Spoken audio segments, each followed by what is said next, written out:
Welcome to the Panel of Champions, presented by Baxter Auto, with your host, Avarie Howard of Hurrdat Sports. And here's our special guests, Nebraska Volleyball's own Rebekah Allick and Olivia Mauch.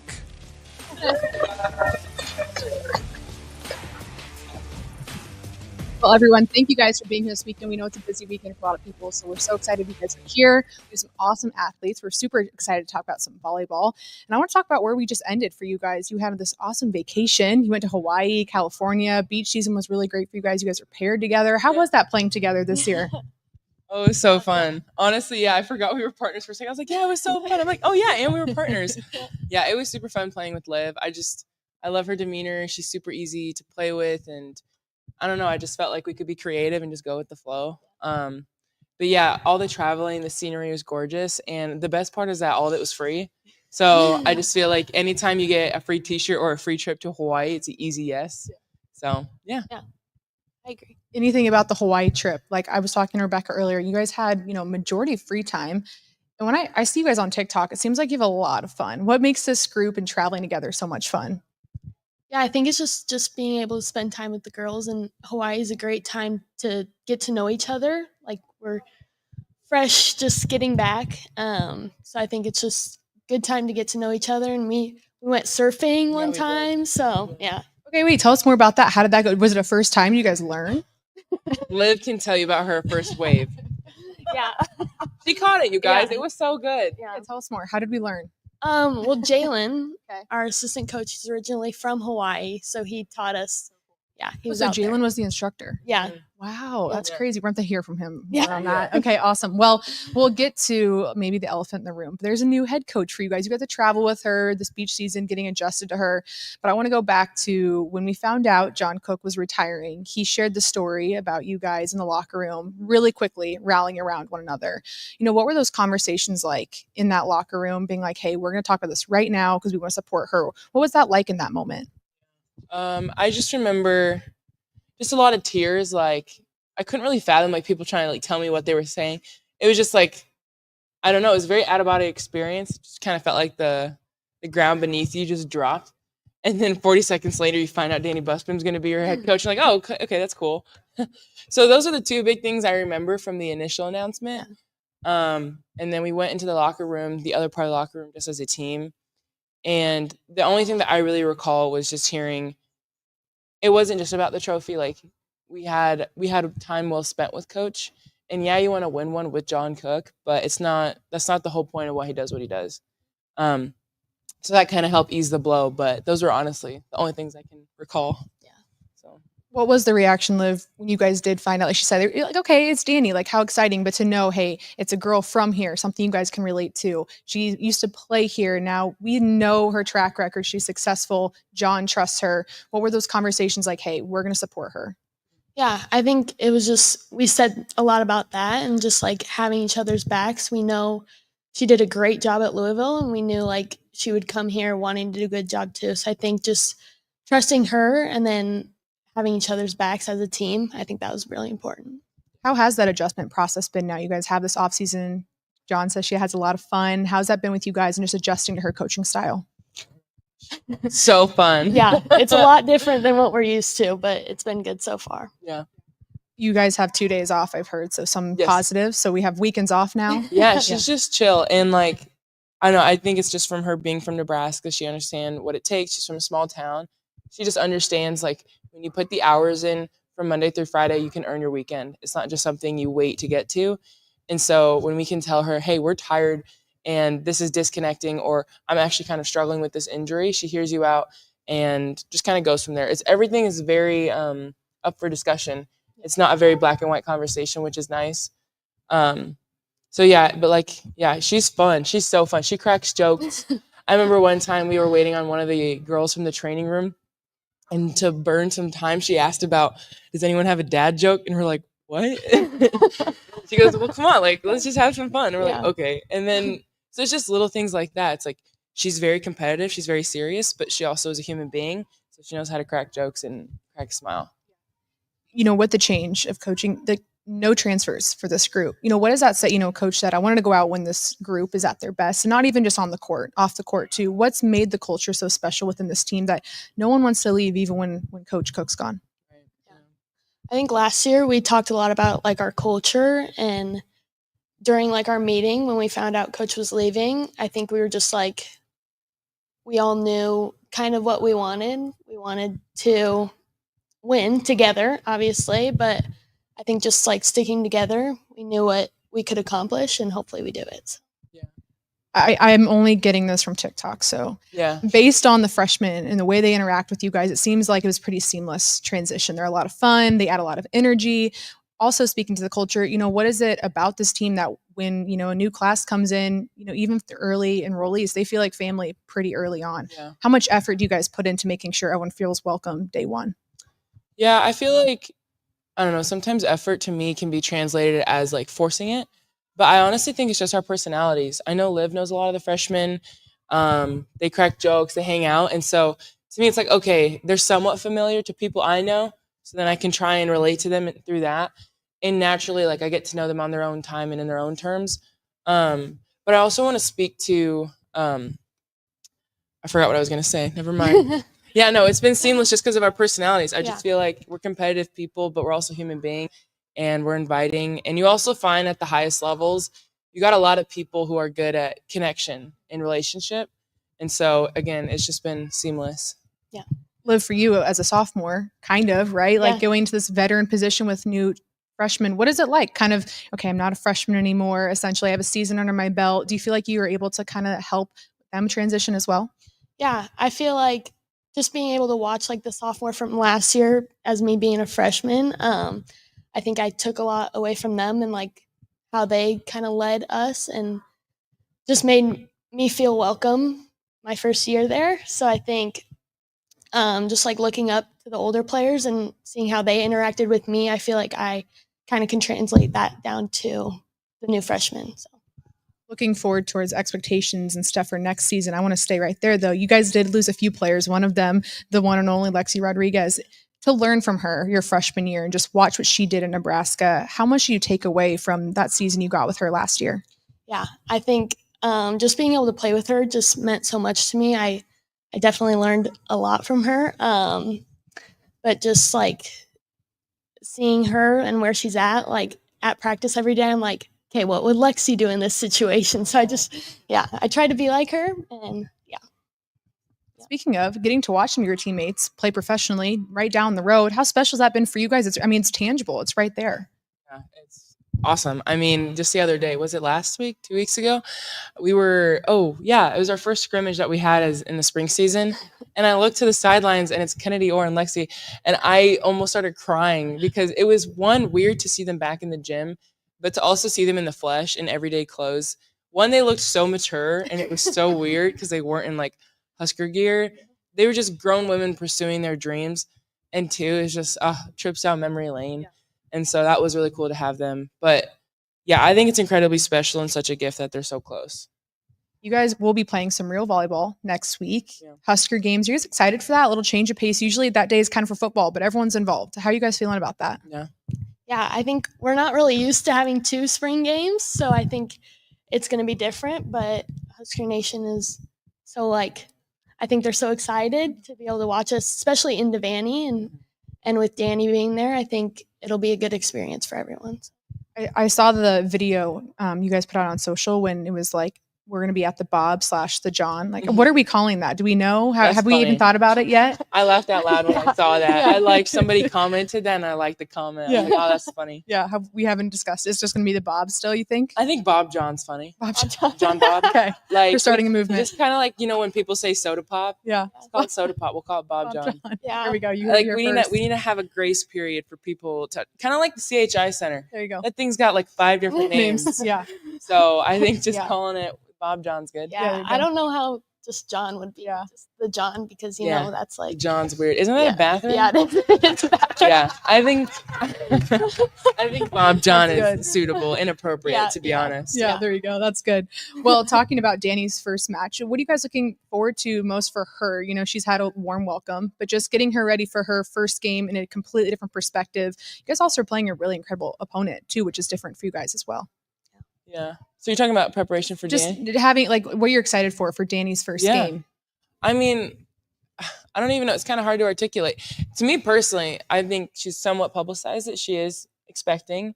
And to me, it's like, that's really exciting. And so, yeah, we have our spring game against KU, and I know that's where her head's at, and also with the family. But to me, as a young woman, and I want to do what she does, I am just in awe of her. So, yeah, it's our first game.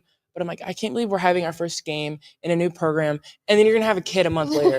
Like, you are truly doing everything. And so, I don't know.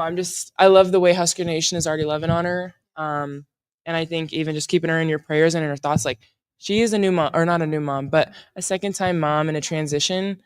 So I think she's more than ready for this game, because she's got something a lot harder coming a month later.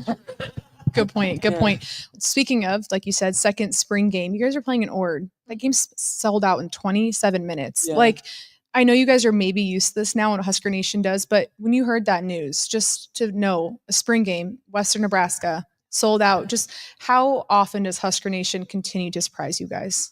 Oh my gosh, every day. Yeah, every day. Yeah, I feel like we see them wherever we go. Like, they're always asking for pictures, and just like the support that we get from them, it's just so awesome to see, and you don't really see that anywhere else around the country. So Yeah. Last year, we saw you guys travel to so many different places. You set records everywhere you went. When you guys are in that moment, do you guys feel the pressure of, we are kind of the icons of the sport right now, that people from every coast, every state want to come watch us play? Or is that kind of like a afterthought, like, whoa, we just did that? Like, how do you guys balance that pressure? I think it's a mix. I feel like when you're doing it, you're just kind of, I don't know. It's like, again, I guess this kind of puts in perspective. All I've ever known is Nebraska volleyball. So when people ask me what's it like playing in front of 8,000, 10,000 people, I go, it's just a volleyball game. And then when you sell at a stadium, it's like, you don't really expect anything less. Not out of arrogance or anything. It's just, that's just what Nebraska volleyball does, whether or not I'm on the team. And so, I don't know. I guess it's just like, wow, that was really cool. I will say the games that I remember most is when the fans that never seem to show up for the other team start showing up just so they can yell at you. Those are the games I remember. Yeah. I could name one. One of them's Oregon. Holy crap, that was Oh my hostile. gosh, yeah. It was really fun because it was so intense. I think did we sweep them? I think so. Yeah, Or four. It might have Yeah, been four. I can't it remember. felt like a 5-setter match. Yeah. Just because the fans were so involved. Yeah. So yeah, I guess it's a mix. It's a mix. For you as a freshman, like Beck said, you guys, are expected this. Nebraska volleyball, it's just what it is. But as a freshman walking in, you saw the impact that the stadium match had. You saw the way that people really gravitated towards this Nebraska program. Was that some extra pressure for you as a freshman, being like, I'm a volleyball player, but I'm also like, everyone's watching me all the time? Yeah, I think so. I think just being from Nebraska, I kind of expected that, just going to games when I was younger.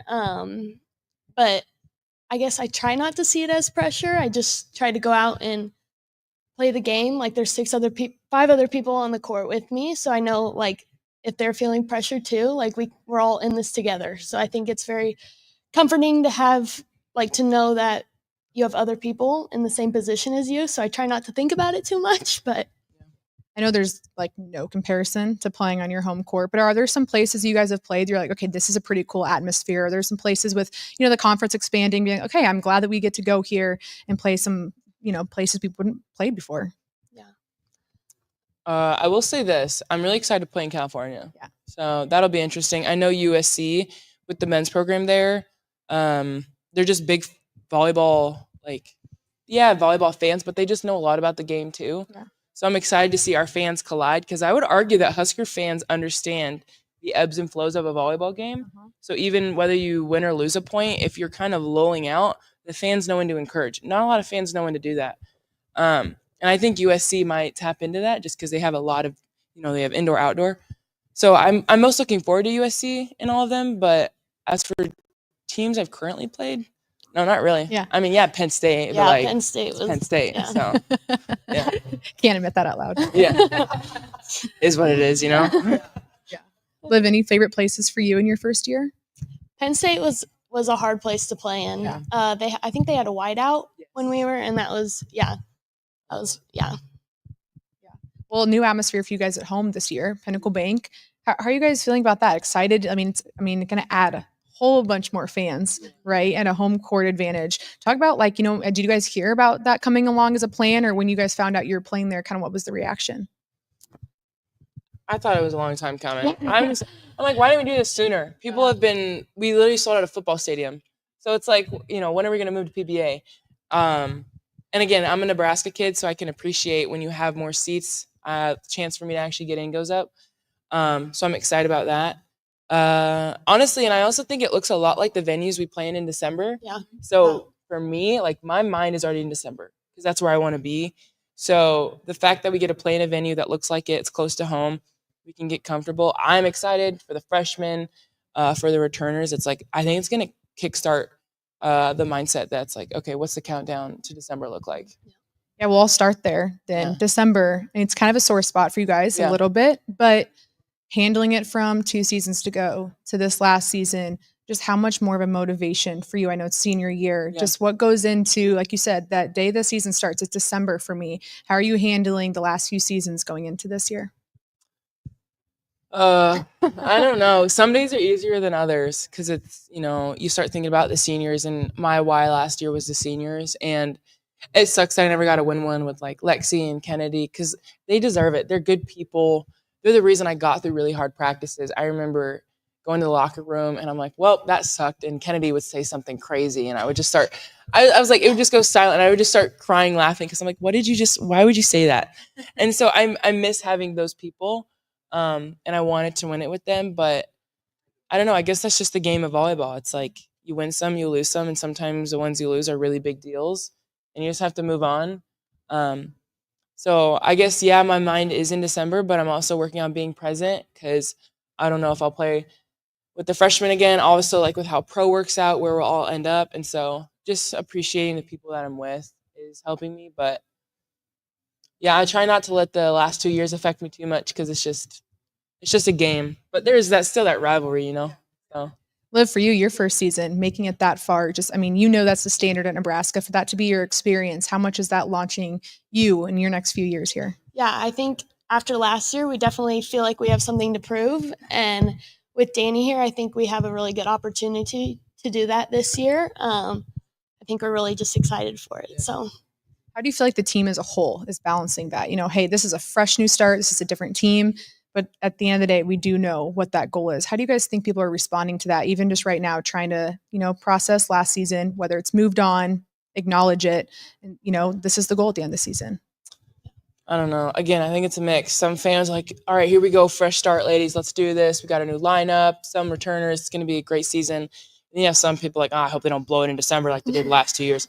So again, it's a mix. People are going to be people. Sometimes people are going to be jerks. People are going to be honest. You can always count on Husker Nation to be honest. They will tell you how they feel about a game. They will tell you how they feel about your stats. They'll tell you how they feel about your hair. So we can always count on that. So I would honestly say it's a mix.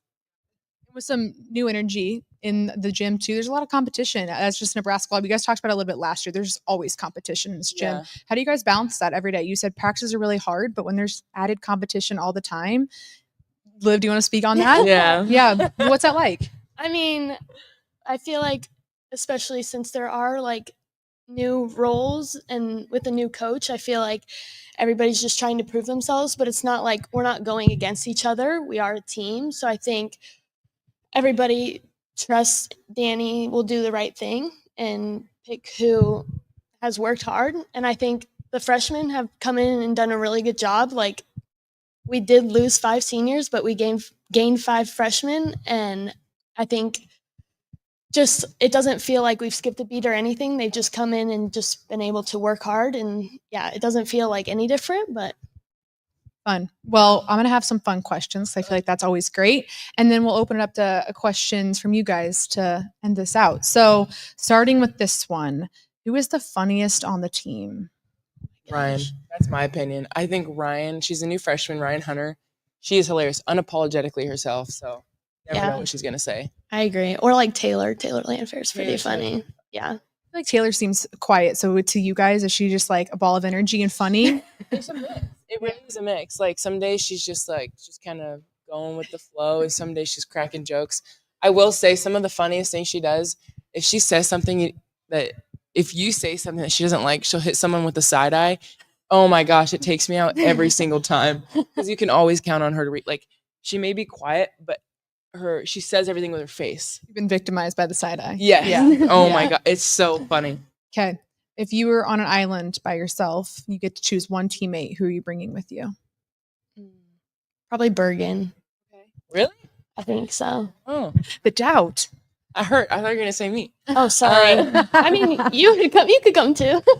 I don't know who I'd bring. I'd probably bring Ryan for entertainment. I would need someone to make me laugh. Survivor skills. Yeah, I can do all the sheltering and the Okay, food. I just need her to keep up morale. Yeah. Okay. Who has the most screen time on the team? I don't know. I'm hardly on my phone, so I don't know. I'd just say Macy. Oh my gosh, yeah. Yeah. Probably, yeah. Yeah. Okay. Best dressed. Andy? I think Andy will dress up for anything. So yeah. Love it. Okay. Who is the messiest locker? Is it Macy? Yeah. Macy? Yeah, definitely Macy. Cleanest locker. Is it Harper? I don't know. I think mine's pretty clean. But I haven't looked at yours. Well, because yours is okay. The way the locker room's set up, if I look straight, her locker's like in this wall. So like I had to go like this, and so I don't want to do You're that. gonna go observe the next time. Take a lap. From where I can see, I'd say Harper's, but I could see Yeah. Liz being really clean. Okay. Awesome. Well, thanks, guys. That was so fun. I'm gonna open it up to you guys now because I'm sure you guys have plenty of questions. Cam, do you have a mic over them? Awesome. Okay. Anyone want to start with anything? Sure, I know. Sure, there's something out there, right? Could be anything. Could be anything. Anyone? Cam, do you have a question? Yeah, let's do it. Yeah, what are you guys studying? I'm studying advertising and public relations. Cool. Yeah. I'm studying business management. Let's just say hypothetically, volleyball ended tomorrow. Okay. What would we want to do with our major? What's the dream if volleyball wasn't the dream? Well, I've only really thought about volleyball, so that's a hard question. But, I think I'd want to do something with like social media, just like hopefully for a professional team in the future, just social media manager or something like that. I'd probably save up some money, take myself to trade school, and start up my own carpentry firm. Oh, I really want to renovate houses and do some interior design, but you can learn how to do interior design off of Pinterest. Like the hardest part about interior design is not breaking the bank. So yeah, I'd want to learn how to do electrical, plumbing. I just saw this statistic. Sorry, this is so random. No, please keep going. Please keep going. I saw this fun statistic about a plumber being a millionaire because no one wants to do blue collar work. So I'm like, that's not hard work. Yeah. I mean, yeah, it is, but it's worth the money. Okay, I'm going to keep you in mind. Okay. Okay, well, I have another question. Give me your top 3 favorite places to eat in Lincoln. You can do Omaha too if that feels better. One of them for sure is Pita and Naan. It's off of O Street. Highly recommend. I go to Runza a lot. Do you really? Yeah, I like Runza. That's a true Nebraskan. Thank you.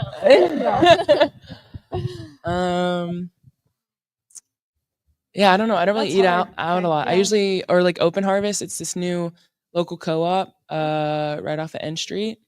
So like I like get groceries from there, or they have like pre-made stuff that I like. Are we coffee drinkers? Yeah. Okay, what are our coffee places in town? Mill. I just went to Reactor the other day. Okay, and good. it was very good. Okay. First time there, but yeah. You guys are a big pregame coffee team, I've realized. Is it always Starbucks, or is it whoever we can find when we're on the road? I think it's a mix. Usually Starbucks, because there's one like everywhere we go. Yeah. But when we're in Lincoln, Scooters is good too. So I think just local. Scooters. Yeah, I could see that. Yeah. Anyone? Any questions? Oh, there we go. Sticking kind of with the food deal. What about nutrition during the season and during the off season? Do you get to eat at the training table all the time? And what are some of your favorite training table meals? Yeah, I love it when they make rosemary steak, rosemary flank steak, top sirloin. You guys, we are treated like kings and queens. I'm not even gonna lie. It is an absolute gift how much they've invested in a training table, the clean meat that we get, the clean grains. There really is no excuse. Like if you're not meeting the criteria you need to, it's because of lack of discipline. I will say a go-to meal of mine is usually like a plain spinach with olive oil, plain white rice, and one of their plain meats. So yeah, that's usually it. I like their orange chicken is really good when they make that, but it's rare. It is rare. It's a hit. Yeah. It's like gone. Yeah, their walking taco bar. Yeah. Mm. I will say with the orange chicken, it's so rare because after football gets out, it's just gone. Like they usually put out 2 whole bowls in each aisle, and it's just like a mob of men, and they just scrape that bowl clean. It's like, all right, you got to leave some for the rest of us. So yeah. What's it like watching everyone up with League One in Omaha and with the Supernovas, and how much does that give you guys motivation during the season, and even after you guys finish up here? Yeah, I think like when we were younger, we always had to think about going and playing overseas, but now that they have multiple leagues here, I think it just opens the door to people who didn't think that they wanted to play. They can play now in the States, so I think it's really cool. Yeah, totally. I mean, it's so nice to see high-level volleyball up close. And for me, it's kind of frustrating because it's like I've watched this game for a long time. And so to the naked eye, like someone who doesn't really know volleyball that well, it's like this is the Kobe Bryants and LeBron James of volleyball here on American soil. And not enough people realize that. And I'm like, you guys, these women own the international leagues. And they took a paycheck to try and kickstart this league. And some of them want to settle down, have kids, retire, like start the second part of their lives, but they kept playing and basically destroying these women at the sport for the sake of starting a new league. So to me, it's amazing. Again, like I love what I do. I love the women that I look up to. So yeah, I think it's awesome because I love Jordan. I love Kelsey. I love all of them. They're so awesome. They're cool. Really cool. What would you say to your 5-year-old self of what you're doing now? Good question, Mom. About that, yeah. What would I say? I know. I think the first part, there's a lot to say, you know?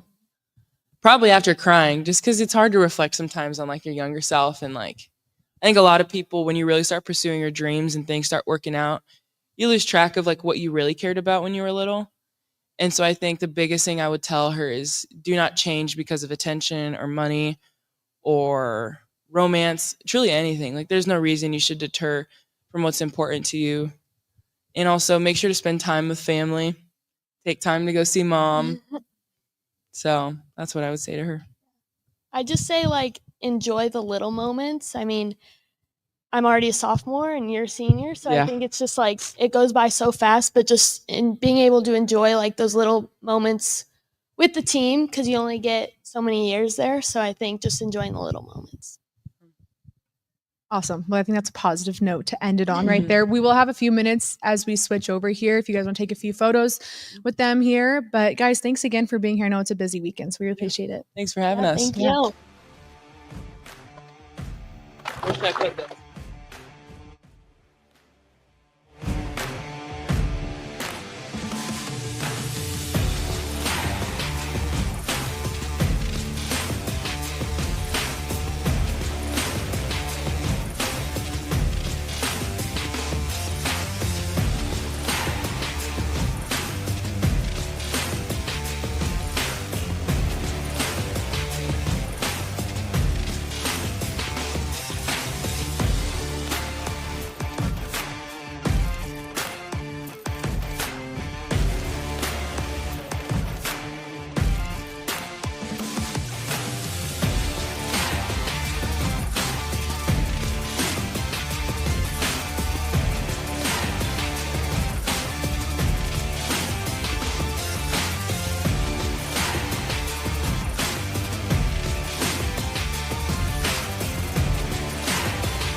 Welcome back to the Panel of Champions, presented by Baxter Auto. Hosted by Avarie Howard from Herd Sports. And now our panelists, Husker greats Damon Benning, Kenny Bell, and current defensive back, Caleb Benning. Well, yeah, let's get a round of applause here. Yeah, there we go. That's the energy. Well, thanks, guys, for being here. I know it's a busy weekend, so we appreciate you three being here. I think it's pretty cool that we have 3 generations of Nebraska football sitting on this stage, whether you guys realize that or not. But we do.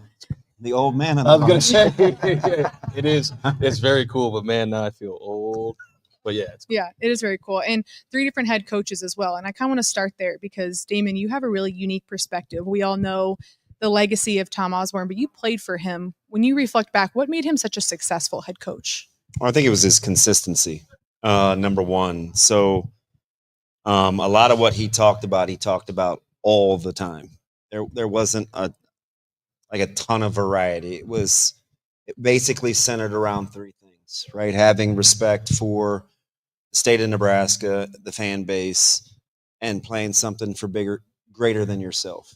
And sometimes that was the N on the helmet. Sometimes that was your family. Sometimes that was your teammates. But his message was really simple, and it was really consistent. A lot like his offense. Right? It's really simple. Well, not really. It looked simple, but it was really consistent. Yeah. So I think the fact that we knew what we were getting every day was what made it pretty cool. I know at the time it just probably felt like as a player, this is just what Nebraska does at the level you guys were playing at. But when you reflect back to your years and those national title groups, what made those teams so special? Well, it was hard. I think revisionist history, that's a good question. I think revisionist history will tell you it was always like that at Nebraska, but it wasn't. Mm-hmm. When I got there in 92, we were coming off another blowout, bowl loss. We were transitioning into kind of a new defense. We had just started. It was our first year of the Unity Council. And so Coach Osborne's thing is he just didn't like the chemistry. He wasn't in love with the the selfishness of the culture. So it wasn't really easy. 93 was tough. We were underdogs, and we really didn't know how good we were. We came up just short again on grass in Florida to Florida State. So when you look back at the championships, that was kind of a byproduct, in my opinion, of kind of making a pact. We had a really good class. The 92 class was incredible. And it was backed by the 91 class, which invested in us. I'm sure, you can talk about the importance of that, KB, but you have to be able to stack classes. And we followed a class that believed in us and kind of took us in. And a lot of those guys are really close. I mean, that's Troy Dumas, that's Tony Veland, that's Dwayne Harris. A lot of those guys, Abdul Muhammad, where they really felt like it was important to take guys under their wing, and it was key. Yeah. Kenny, we'll move to you. 2010 to 2014, playing for Bo Pelini. When you reflect back on your time, what was it like playing for Coach Pelini, and how did he, over time, make you the player that you were to get to the next level? Yeah, it's interesting because I draw a lot of the same conclusions that DB played, or that had he had such an influence on our culture that it was every day. It was funny.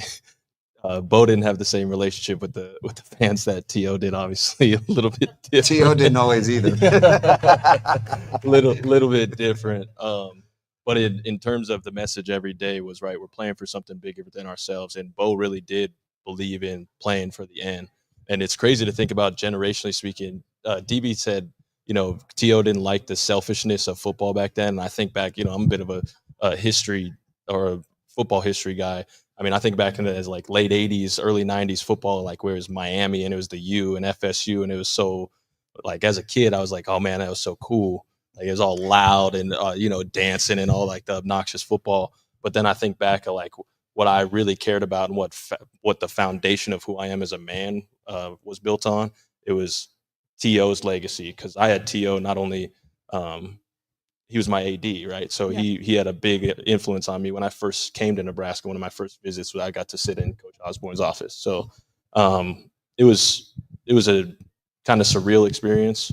But in terms of Bo, it was the same kind of thing that DB was saying, that generation or football at the time was a little bit different than I think, and I'm sure Caleb can speak to this too, because I think just generationally, as you speak with how it, I don't know, I'm trying to think of the right words without speaking poorly of it, because it's just different, right? It's just so much different when Nebraska has always been kind of a hard hat and lunch pail kind of place.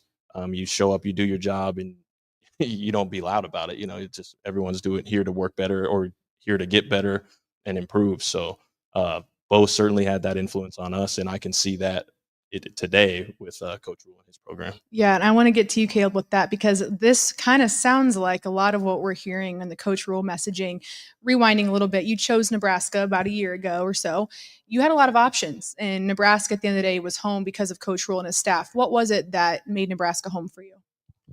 Just his first impression, very personable. I've been on visits obviously during recruiting, and the head coach, he can be either like a people's person or he can be strictly about his business. And playing for somebody, you want to have a connection with them. And my first visit, we connected right away. So I just, he's a man of his word. He's about what he talks about. So just seeing that from your leader and working that from the top down, that matters to me. Yeah, and being in the program for about a year or so, what do you feel like you've learned the most from him so far?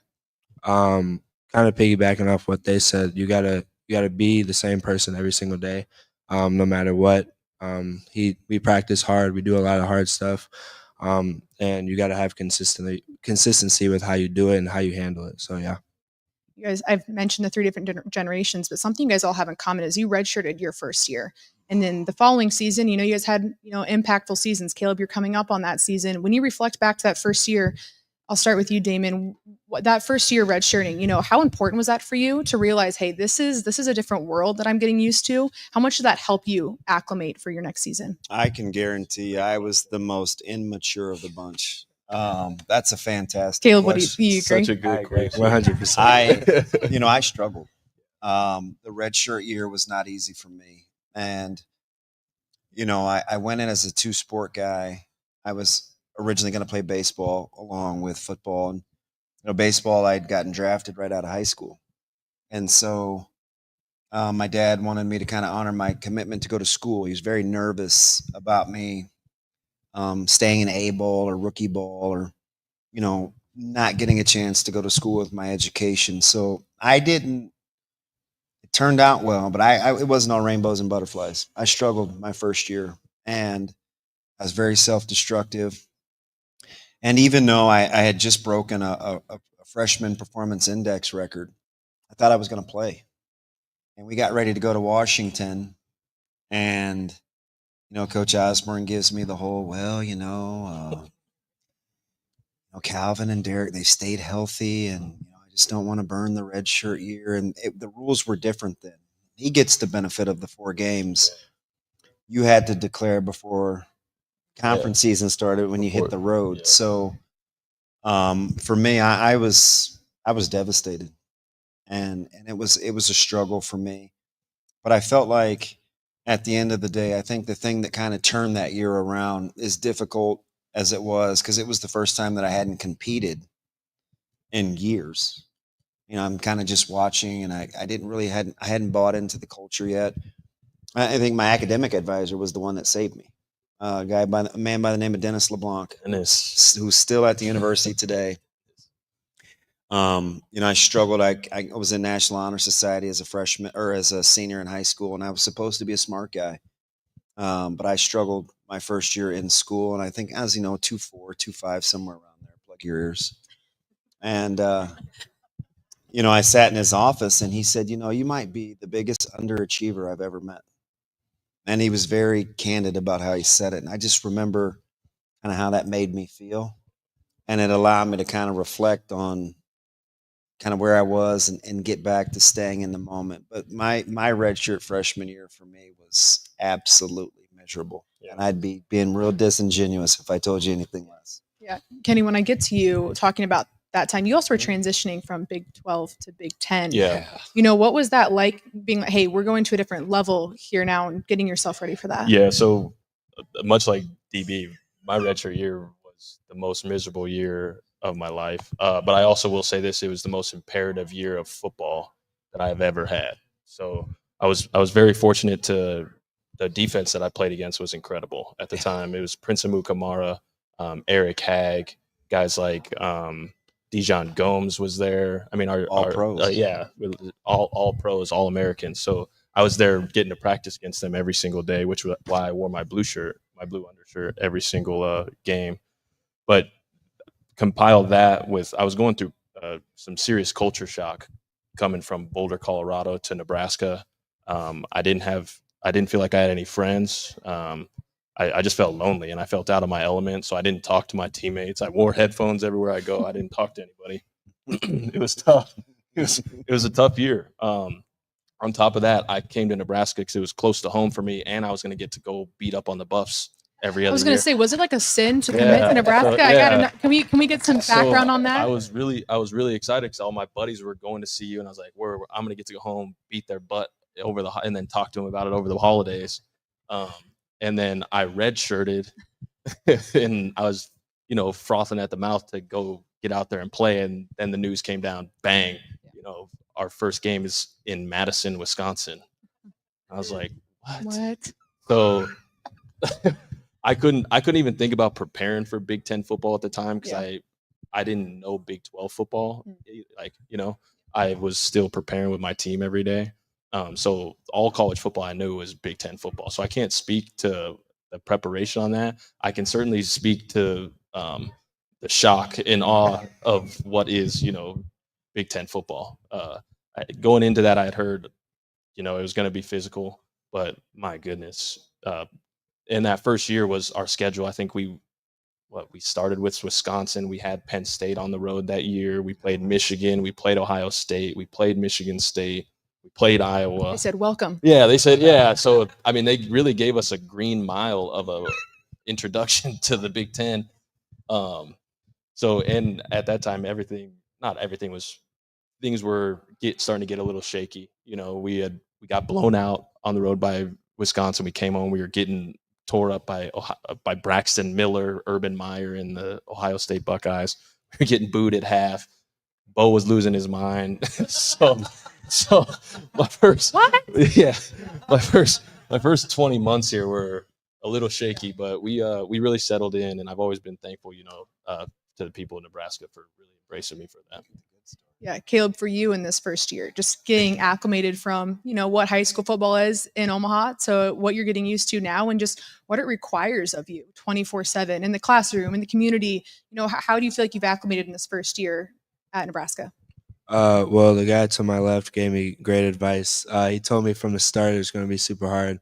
And just being able to have that advice and then go through it and know, like, this is what you signed up for. Like, I'm not going to quit. I'm going to persevere. I'm going to, like I said, be the same guy every day, no matter how hard, how busy I am. So I feel like that's gave me a little bit of an edge just in life, start off college on the right foot. I want to stay with you for a second because we are in spring football. You guys have about a week left. Let's talk about that a little bit because we've heard a lot of positives, it seems like, from Coach Rule and the coaches that just feel like they're ahead of the curve right now in spring. Would you agree with that? And just what does spring football entail for you guys? 100%. Looking back, personally from fall camp, my first time practicing the spring, I'm miles ahead of where I was. I'm much more comfortable, but I feel like as a unit on defense and on offense, I know we have some new faces, but everyone's much more together. There's a lot more trust. We work together very well, communicate well, and we can make new mistakes instead of making the old mistakes. So we like where we're at right now. We have a long ways to go, but we're doing pretty good. Damon, you smile. Is that some coach speak over there? Are you proud of that one? Making new mistakes. Yeah, I might have to put that on a T-shirt. I'm like usually the slogan guy, but to make new mistakes, I just, I watch kind of the perseverance, and I think the thing that comes to mind, and he can speak to this better than I can, especially with all the new staff, but I like the common vision and how they kind of speak the same language because common language builds in accountability. And to watch those new guys come together and the new faces mold, the first thing I said after watching the scrimmage was my biggest takeaway was they were actually cheering for one another. And you know how hard this is, right? It's when you have to cheer for somebody that plays the same position as you, or it may come at your own expense. But when you have a common vision and you're kind of doing it out of love, it's like that's really when the magic happens, which I think you can speak to a lot better than I, because you're right in the thick of the competition. Yeah, 100%. Just being a DB, we have a very good DB room, a lot of competition, a lot of good corners, good safeties, and we all work together. We challenge each other every single day. We watch film together every single day. We critique each other, compliment each other. And I know that's the same on the other side of the ball as well. I know the running backs are super competitive and the wide receivers. So just a team pushing each other to the next level and not caring who gets the success as long as it helps the team. Yeah, go for it. Yeah, just touching on that. I think it just builds on culture, right? I think what the girl or the ladies were talking about before this is right, just that showing up every day, and then they've got older generations that, and yeah, I mean, That's there as many good players on the team, and as that's you're gonna as see with those that's ladies. as top of tier competitiveness as you can get. So when you can get into an environment where we used to say iron sharpens iron, Oh, that's right? still, I think that's still a thing, right? Yeah, I think- yeah. It's okay, I it's think we okay hear to get it. sparks. Yeah, Sometimes I think you we hear get it. a little sparks, that but kind of they'll go away. competitive- You yeah. just Dust those off. dust them off, and you But move it's on. it's important, it's imperative, and you see that. I mean, it's great to see it obviously in the football program now, but yeah, we could definitely take notes from the volleyball program as well, because they have a tremendous culture of greatness over there. Caleb, you have a lot of new coaches right now too. You know, your position coach, defensive coordinator. How's the adjustment been for you so far with just the new coaching in the room? It's been great. I'm a big fan of Coach Addison Williams. He's a great guy. It didn't take long for him to get acclimated. As you know, DBs, we probably have the most personality in the room. So he does a great job of handling everybody. Meetings are fun, interactive, and we're always learning. And then Coach Butler, he's definitely a DC. He's a genius, very smart, likes to be in control. So he's doing a great job. And I think the pieces are fitting very well right now. We've heard a lot of talk about this wide receiver room, and you're seeing them every single day. You know, how has that, speaking of iron sharpening iron, you know, what's that been like seeing this room of wide receivers come together, and also you guys as well? We do one-on-ones every day, and I'm not gonna lie. Last year, DBs took it away every single day. I mean, it was a blowout. This year, it's tough. They got a lot more wins.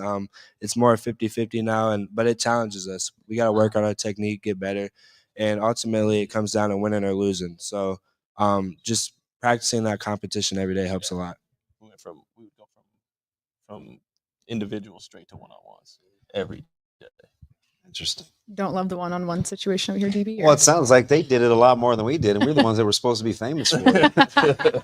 Every day. I don't remember doing it every day. I remember the competitive balance, but the good on good, it's just refreshing, because I do think that's why you guys were good, right? Where you could crank out.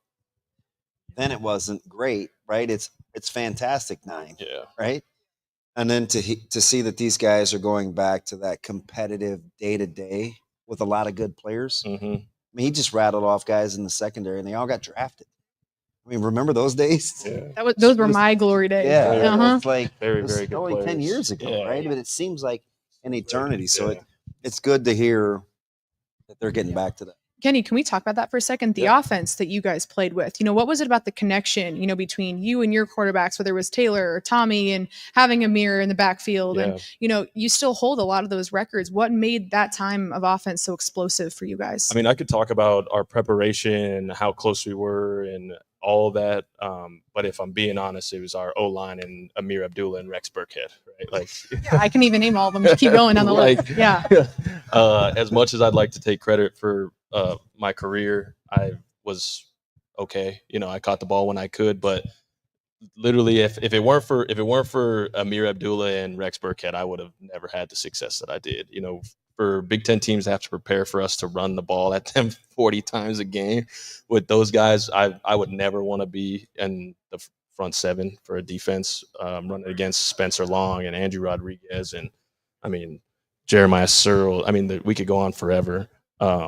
And then not to mention Rex Burkhead was one of the rawest, most talented running backs I've ever seen. And then Amir Abdullah is, I mean, to follow in the footsteps of Roy Halou and Rex Burkhead, and man, to perform at that level. Because when we first got there, my freshman year when I redshirted, Roy Halou went out there and rushed for like 780 yards or whatever it was against Missouri.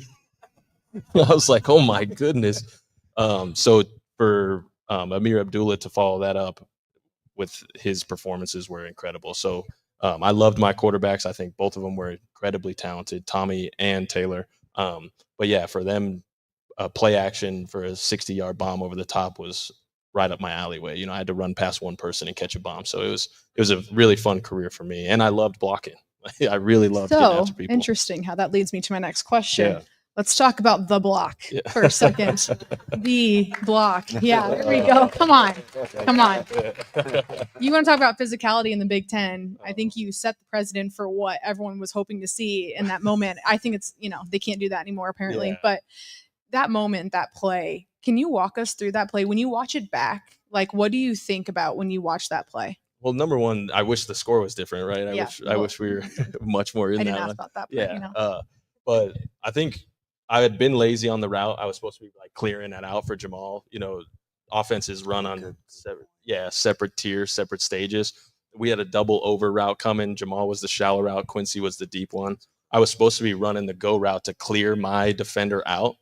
And my corner just like got lazy, as did I. And Jamal caught the over route probably 10 yards in front of me. And my only thought was get him away from my teammate. I wasn't like I would never try and injure anybody while playing football, but we certainly tried to hurt each other. I hope you understand my difference there. Like, I would never want to see someone get seriously injured. But we certainly wanted to hurt whoever was across from us. And that was my mentality back then. I think if Devin was in the same shoes, there's the kid, Devin Smith was the kid's name. I think he would have hit me the exact same way if he could have. So, my only thought process was play till the whistle as hard as you can every play. And that's kind of how we were brought up. Because if you didn't, that's when you get hurt. So, Did you ever expect that play to kind of, take away the score? Did you ever expect that play to kind of blow up the way it does, or people literally? I just saw it on social media. I was just gonna say, like, to the day, people are like, "It's Kenny Bell block day." I see it weekly, without a doubt. But it surprises me. Like, I'm not, of all of my career plays for the Huskers, you wouldn't like, as a wide receiver, you wouldn't think it was a block that people remembered the most, but I'll certainly take it. I'm grateful for it. For sure. Well, that transitions me to the physicality of this team right now. And I want to talk to you two for a second, because you've been around practice. And we heard Coach Rule talk about, heard the other coaches talk about, this team's going to practice with a lot of physicality. And I think that's music to a lot of people's ears. And I know for you two, being alum, being around the program still, what do you guys notice from practice and the way they go hard? Yeah, I was pleasantly surprised. I was, we worked together for so long. So you knew my concern going into this was how would they manage the smaller numbers, right? You're short probably 40, 45 guys of a normal practice, and need the bodies. And you want to conserve bodies, but you don't want to sacrifice the physicality. So without really knowing what it was going to look like, I would just say, I hope they work, smarter, just be more efficient. But I didn't want to lose the physicality. And so watching those guys the first couple of days, I was pleasantly surprised. These guys were getting whipped, not the DBs, but the defense. I get it. I came away, I was pretty impressed with the offensive line, and they had a lot of guys injured, and I liked the physicality up front. The 9-on-7 period was fantastic. It was, I could hear pads cracking. And for me, it's not just old guy want to be tough, run into a wall, but when you watch the Big Ten Conference, if you don't play like that, you cannot win. So as flash and dash as Oregon is and Ohio State, the lines of scrimmage are where they do work. And so to watch these guys go through those daily battles, I love the one-on-ones where, they have officials at practice, and you guys get handsy and guys get collisioned. And one of the beautiful things that I watched was before the next transition period, Coach Rule brought the guys in, and you can finish it better than I can. But when he talks about at the high school level, we'll say red, yellow, green, like with physicality. You know, red will be, hey, keep them off the ground. Yellow will be thud up, stop momentum. Green, it's live. It's green means you'll probably touch grass. And for him to go through the drills where, hey, if you can read eyes and they're squared up, expect a collision. If you're off to the side, pull up. I don't want to see guys get hurt being at an angle. And to reiterate that each drill was going to have a certain level of physicality with each period, I was like all in.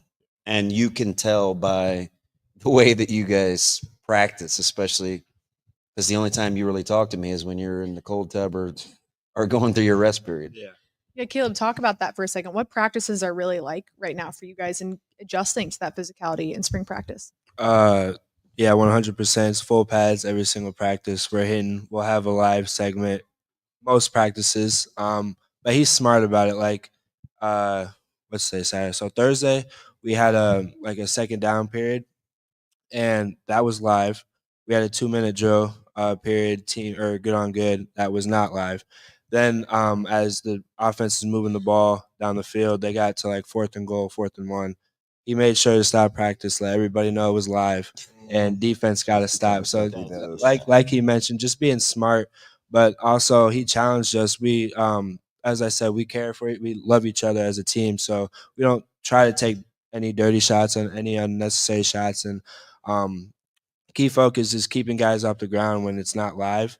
And the defense, he thought we were tagging off too much, not being physical. So he kind of challenged us a little bit. I would say there was a lot more guys on the ground, whether they were supposed to be or not. So he would rather tell us to hold up than to go harder. So yeah, just this morning, we were having a conversation about the practice schedule this week, and I said, hey, my plan was to come down on Tuesday.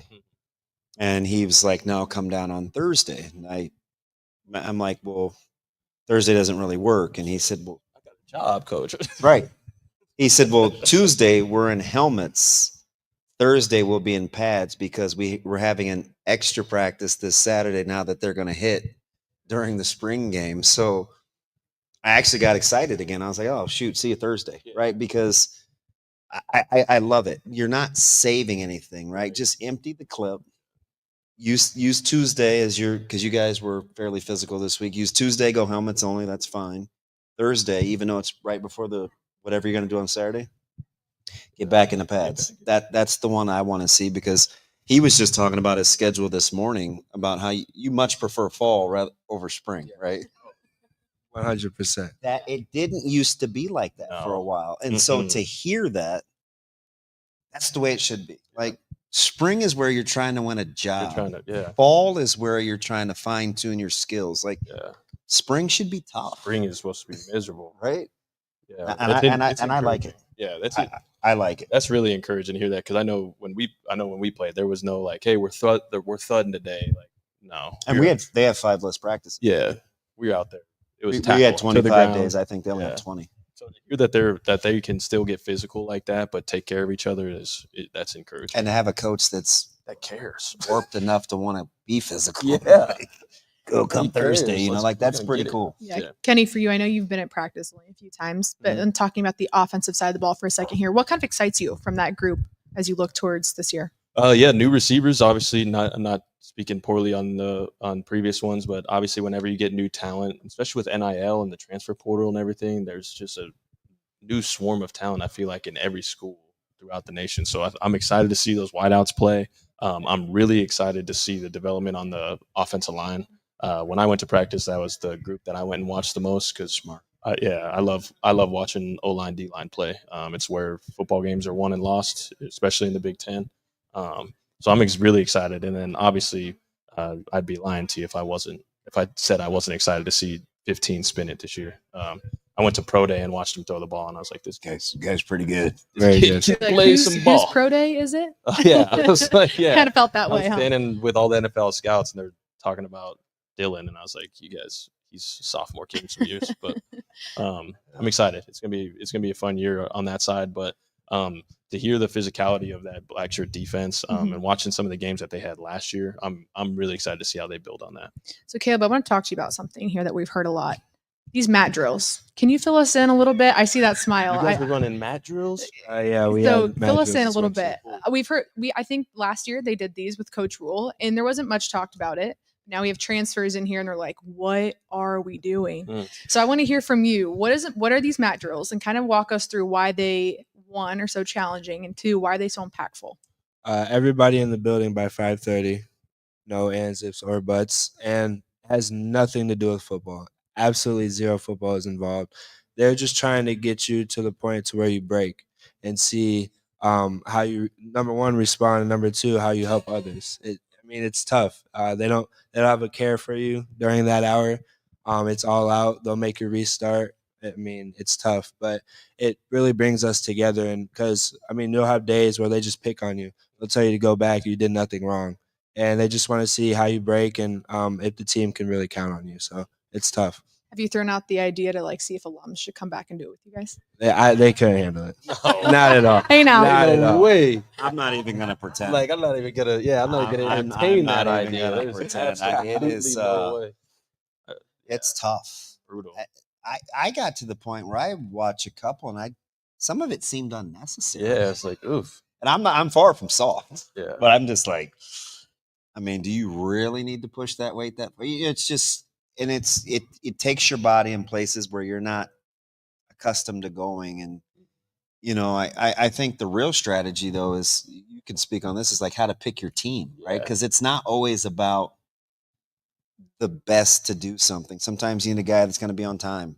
Sometimes you need a small guy. Sometimes you need a big guy. Sometimes you need a fast guy. Sometimes you need somebody with some girth. So you kind of get out of picking favorites. 100%.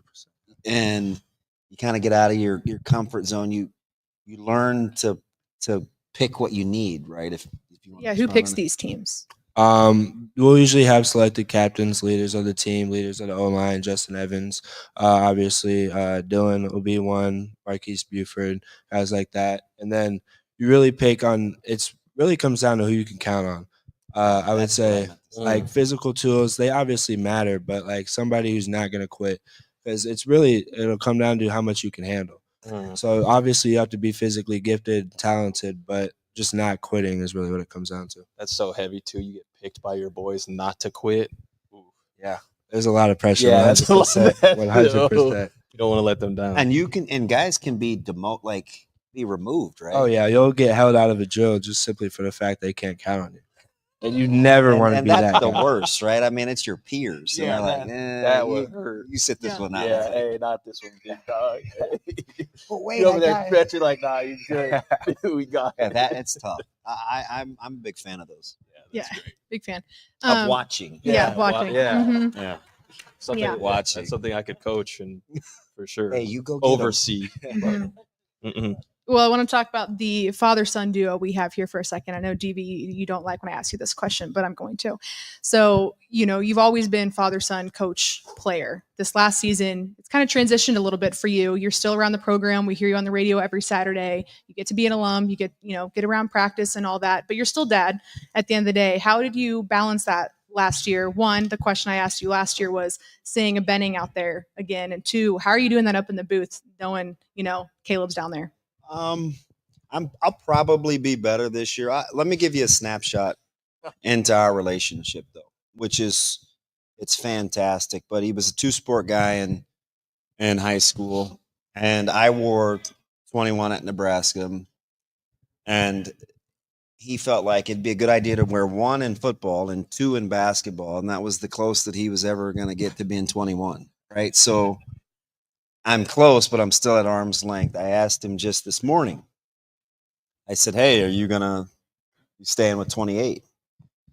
He said, well, such and such got 21 just a couple of days ago. I'm like, I had to protect myself because I'm sensitive. I was like, you didn't want 21 anyway. Wait, did you? There's this awkward pause, and he says, I may go back and check it out in a couple of days and see if it's available. So I think the cool thing to tell that story is for as close as we are, and it's pretty close, he's still able to be his own guy.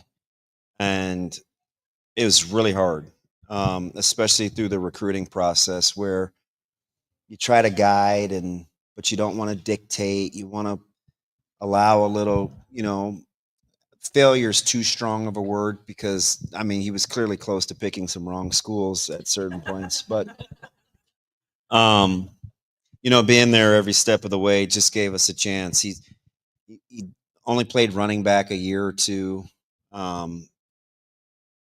He just was always, he grew up liking Oregon, which drove me crazy. And there were these times, especially late, right, where he was a sophomore and a junior, and we got to be thinking he could be pretty good. And I'm like, I should have crammed Nebraska down his throat a little more, right? And he found my Orange Bowl trophies in the closet. Like, there's really nothing up in our house because I felt like growing up the son of somebody that was so influential in the city and in the state of Nebraska, I didn't want that for him. Not that I was anywhere near what my dad was to me, but it was important for him to kind of be his own guy. So to watch him, we have some similar mannerisms. We kind of sound alike. We say a few of the same things.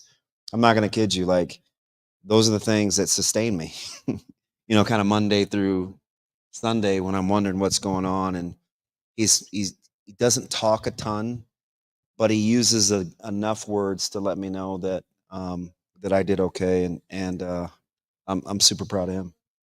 Okay, I know he's sitting right here, but do you feel like you've been able to lean on your dad differently now, being in Nebraska, being like, this is the first time we've really ever worn the same shoes in terms of he's an alum, I'm at that program. How are you able to lean on your dad now a little differently than what you're used to? Well, number one, he won't tell you this, but he's done a very good job of not overstepping. But the other day he came to practice. He didn't even say hi to me after practice. He just left. I was like, wow, that's crazy. I mean, I wanted to talk to him about practice, give him a hug. He called me and I did a U-turn. Yeah. I came back. I didn't think he wanted to talk to me. I had to go chase after him, but just asking him what he sees at practice. He obviously coaches defense in high school, so just seeing his vision from that. And he as much as he try, like, he won't be biased to me, so he'll tell me straight up, like, you just go out there, go play, like, no hesitation. So just having somebody that'll give me like 100% what he's seeing with no bias, but knowing he has my best interest at heart helps a lot. So yeah. Growing up, when you realized, hey, dad was actually a pretty good football player, do you ever go back and watch, or do you just ask him about some games or anything like that? I've seen a couple highlights. I've seen the punt return, kick return highlights. I've watched those a couple, but being a defensive guy, I didn't really watch the running back highlights too much. You critique. Yeah, Dad, I would have 100%. Yeah. 100%. You know what his critiquing is? How did you wear such big pads? Yeah. That's his critiquing. Are those thigh pads? Yeah, are those hip pads? You know, we had the hip pads up. It's not protect cool. your obliques too. Not cool. Well, something I want to talk about too. You guys have 3 different perspectives of a similar game last year, all very different, very exciting game, Colorado last year. So Damon, you have your 94 guys in town celebrating that. You are in the radio, you're in the booth, you got Caleb on the field, and then you have Kenny who's there at Big Ten. You got to go see the fans, kind of be a fan, and then Caleb, you're in the mix of it. I want to start with Kenny, you here being the fan kind of. Yeah. What was that like last year? I mean, you're from Boulder is why I ask you, right? So that one means a lot to you. What was that like last year? Yeah, I'll be quick. That was the best game I've gotten to watch as a fan, by far. We dominated them. We physically, I was standing on their sideline, and they were coming to the sideline just like complaining how much they were just getting their butts whooped. Like, it was, you get down on the field, you could feel the momentum and feel the physicality out of our team, and the bus didn't want any part of it. And you could feel the energy from our crowd too. It was incredible. So I had all of my childhood friends. They're all Buff grads. I probably had 25 people in town, all of them in their Buffalo gear. I took them out to the Green Gateau and to Barry's and everything. And I just got to rub it in their face all weekend. It was great. It's fantastic. Damon, for you, I'm usually with you there. during pregame, so I see you always, and so you kind of know. Like, if I'm being 100% honest, I was scared to death. I felt like it was a super pivotal game. Yeah, and I'm not a big, ultimatum, but I felt like that was must win, and it was awful early in the season for me to feel like that. But I just didn't think they could recover if they to I was extremely nervous until 2 things happened. To I've got a good buddy. I help with his foundation. Terrence Crawford came out, and we kind of stood with one another and his little entourage, and he was very confident and he was calm. So we talked about a lot of other things that weren't really football related. So that let me take my mind off it to some degree. I always got out. One of the reasons I was glad that I knew he was close to playing last year, so he always got to warm up, right? He wasn't like, he never truly redshirted because they felt like he was going to be able to contribute. So came to get my hug, which I would always do during his warm-ups. And I walked around to see Coach Rule. And I won't say what he said, but he said something to the effect of, they will win going away. And there are a couple of expletives in there. And it caught me off guard because he doesn't talk like that. Yeah. He's not like that. He's very process oriented, and he just the look that he gave me, and he said, we're better than they are. We're going to win this with physicality. Expletive. I was like, by the time I got back up to the booth to do the open with Sharpie, I'm like, Nebraska's going to win this game. Like, I just felt a little peace, but going in, I was a total bedwetter. I want to ask the other part real fast. You're 94 guys. Just being honest. Your guys are in the stadium. You're watching them come through the tunnel, that whole deal, watching them on the sideline. How much did you get to interact with them, and what was the energy in that group that's before? Personal. Yeah, so that's one of my favorite games. That game's personal. It's personal on a multitude of levels. That was actually the game we thought we may get Tommy back, they didn't tell us until that Thursday that he was going to be a no-go. He was finally throwing a little. He was running around, and we thought that was going to kind of be the shot in the arm. And nobody really knows that, but that's kind of what we thought. And Brooke was still banged up. And it was 1 versus 2 or 2 versus 3. And it was an early kick, which we didn't like. We didn't really like the 11 o'clock games. And so that week of practice, every week, even the scout team would wear Colorado clothes. They would put the emblems on their helmet. It was really, really personal. The only time I've ever really been hurt in a practice was Trev's senior year, and we were getting ready to play Colorado, and they stomped a mud hole in them.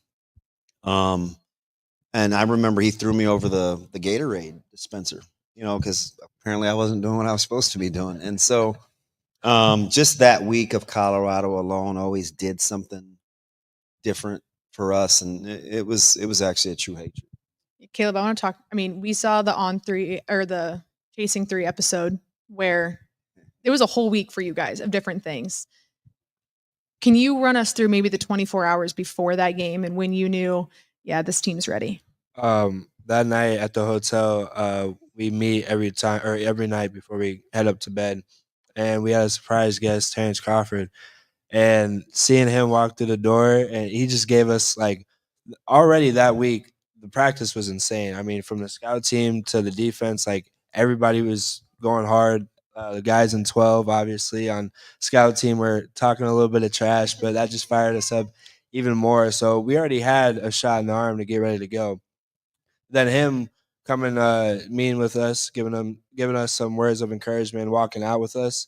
There was no doubt in my mind we were losing that game. I'm going to share a note real quick, and I'll ask your perspective. So I usually have to go all the way up to the press box. No windows are open. It's quiet in there, and I don't usually love that. So I was like, I'm not supposed to be on the field right now, but I'm going to hide behind this 94 team. Believe me, no one could see me. And I'm sitting there, and it's Colorado's first drive, and I'm right there. And it's the interception from Tommy Hill. And when I tell you that 94 team was on the field and they were trying to get Tommy off the field, there was no one that was going to get him off the field. But to feel the stadium shaking, to see the guys that set the most recent precedent, I think, of this is how we play football, and to watch quote their little brothers go do that in the first drive. It's a moment I'll never forget standing there. And Caleb, I would love to know on the sidelines in that moment, watching your guys on defense set that kind of tone and hear Memorial do that. What was that like for you guys? I just got goosebumps thinking about it. I like the fans playing at Nebraska is insane. Like my first season, obviously last year, I get goosebumps every time right before pregame kick or kickoff. And that interception, I couldn't hear myself think. Like, that was the loudest environment I've ever been in my life. Everybody was going crazy. The adrenaline was crazy. That was a great feeling, and just happy for my boy Tommy who got that pick. It was incredible. Yeah. Well, we'll get to this upcoming season. I want to end before we get to some questions. Expectations for you guys and what you think's possible. Caleb, I'll start with you because you're right in the mix. What do you think's possible for this group this year? I think we can go pretty far. Obviously, we're just worried about Monday meetings. I have to say that, but just trying to take it day by day. We're getting ready for Cincinnati.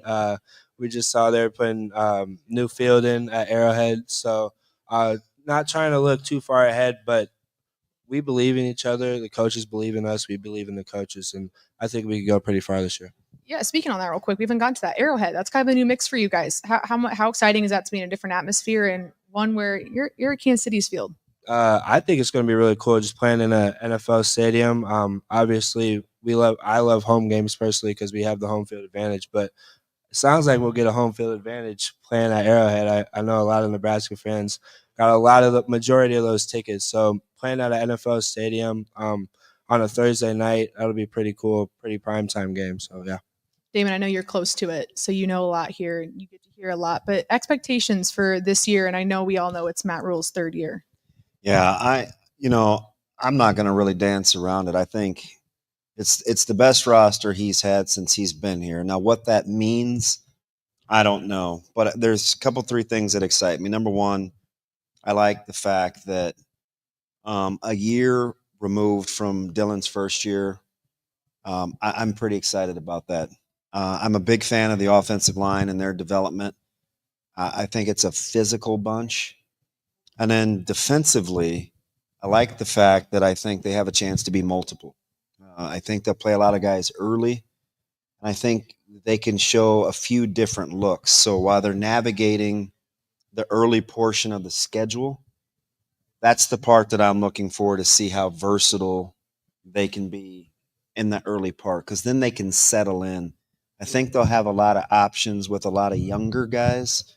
So I'm excited to see where they're at. And, I look for them to have a few more wins in the win column than they did a year ago. Kenny? Yeah, I'd like to, reiterating what DB said, I do believe that this is the best roster that coach has put together. I think it's important that we are rational in how we measure what is success. Yeah. I think it's a very, very volatile time in college sports in general, not just football. I think people need to realize how difficult it is to win, and to win consistently week in and week out, especially in somewhere like the Big Ten where we have 19 teams. It's going to be a very, very tall order to go out there and win 11, 12 games. And I hope people appreciate that, because that, I don't think, should be the bar for success. Obviously, I want to win championships. That's not what I'm saying. But to develop these young men and women into the next generation of athletes, I think should be the number one focus. And I think we've got a tremendous coach right now that has that vision. So that's my opinion on that. That's my expectations for the program. I love the program. I want to see them win.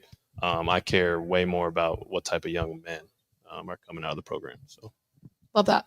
Awesome. Well, we're going to open up to some questions. If anyone has any questions, we'd love to get that started.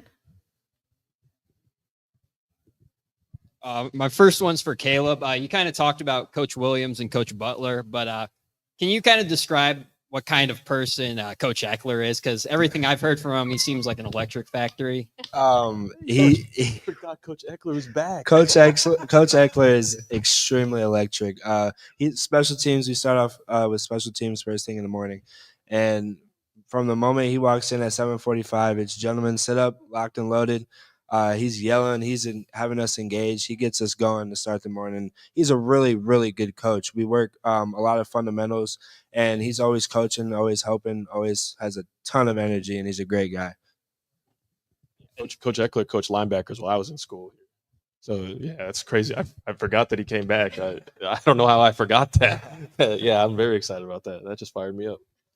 And then for you, Kenny, with the Husker games coming up, Will Compton's going to be one of the captains. Can you kind of describe his energy, and was it always really positive, or did it Did it ever get on your nerves? Ever was it? I'm still trying to figure out why they picked him. Comp still gets on my nerves. Like he's one of my closest buddies from my time playing. We butt heads constantly, but I love Comp. He truly is a good guy. He means the best for those around him. He loves Nebraska undyingly.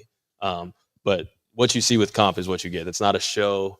It's much like when I was Jameis Winston's roommate when I was in the league. What you see is what you get. Like those are those guys. Yeah.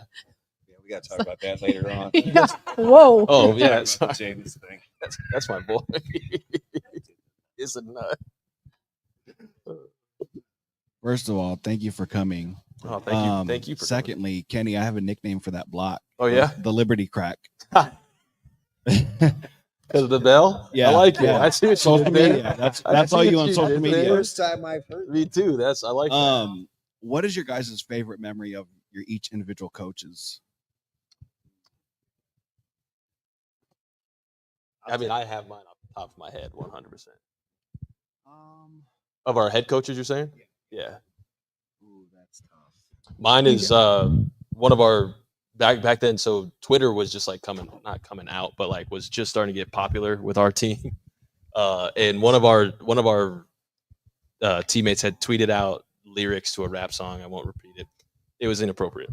And Bo was at the end of practice. He goes, "All right, who's Big Tobe's 48?" And like, like the name is so obvious. Big Tobe's the kid who he's referencing is Toby Okiyemi, and he was wearing number 48, just like standing in front of Bo. And then Bo proceeds to read the rap lyrics that Toby had tweeted, and I can't say it, but just hearing your head coach read rap lyrics at the end of practice while he's just like ripping what he like. Toby was my roommate, so I'm standing next to him, just like. So I'm trying to keep a straight face while my head man was just like leaning into, like, I mean, he was in his face, like screaming at him about. I feel like what we've never that seen mean? that. Yeah, you might have to act out something we've never seen Doug do that. Yeah, so, yeah. So I was laughing at him, but that was by far my favorite memory of Bo. Like, so if you want to really know who Coach Osborne was, I'll tell you. We were fresh off beating Miami, and we were getting ready. You know how you have your big meetings before winter conditioning, and they're getting ready to set the schedule. And Coach Osborne walks into the room, and we're getting ready to start our workouts, and it's a team meeting. And he had this dry sense of humor, and he kept reminding us that how hard we needed to work. He went through the whole hunter versus the hunted, and you know how a lion stalks his prey, and lions never sleep. And he was going through all these analogies, and he said, "Listen, I think we have a chance to be a pretty good team." This was going into our 95 season. Those guys were pretty good. And he said, you have to work harder than you've ever worked before. You've now become your own benchmark. He was the first person that I heard say that. And he paused for a second, and he says, "No, I'm serious, you guys. I want you to know something. Remember, I'm the guy that just 3 months ago wasn't good enough to win games on grass. You never know when this game can pass you by. Stay ready." And I just remember how it registered, because I do remember what the thought process was heading into that game against Miami. And, you know, he was 0 for his last 8 on grass against those guys. And even in that moment, he made it about himself as in terms of staying the course. And he wanted us to know that, hey, just 3 months ago, I wasn't the guy either. Like, it can come and go quickly. And I just remember that it's kind of registering with us about how we had to approach that season. Me personally, I'm still pretty young into my career, but I would say Coach Ron and I have a pretty good relationship. And I don't know if you guys have seen, but the new freshman that just early enrolled got in trouble with TikTok. And we had a team meeting about that, and he was just doing some TikTok dances. And it's safe to say, I know he made that TikTok with Harper, but he's not a TikToker. He's not very good at it. So. He can't dance. Not at all. He can't dance at all. So that was pretty funny. I'd like to go on record. I have fonder memories of Bo than him just screaming at people. I realized they just told like inspirational, like good stories about their coaches, and I just made mine sound like a psychopath. So he's a good man, and I like him a lot. Couple here for you guys, especially for you, Damon and Kenny, with Sharpie passing. What were your memories of Sharpie? Appreciate that. Thank you. That's tough. I was hoping nobody would ask me about that. So Sorry. the best that I can say about Sharpie, the most ultimate compliment I can pay him is I'm a diehard Lakers fan outside of LeBron. And my favorite play. I know. I'm sorry. Bro, I can't do it. that's so many red flags in one sentence. My favorite player of almost any sport is Magic Johnson. Great facilitator, great leader. For me, Greg Sharp was like Magic Johnson.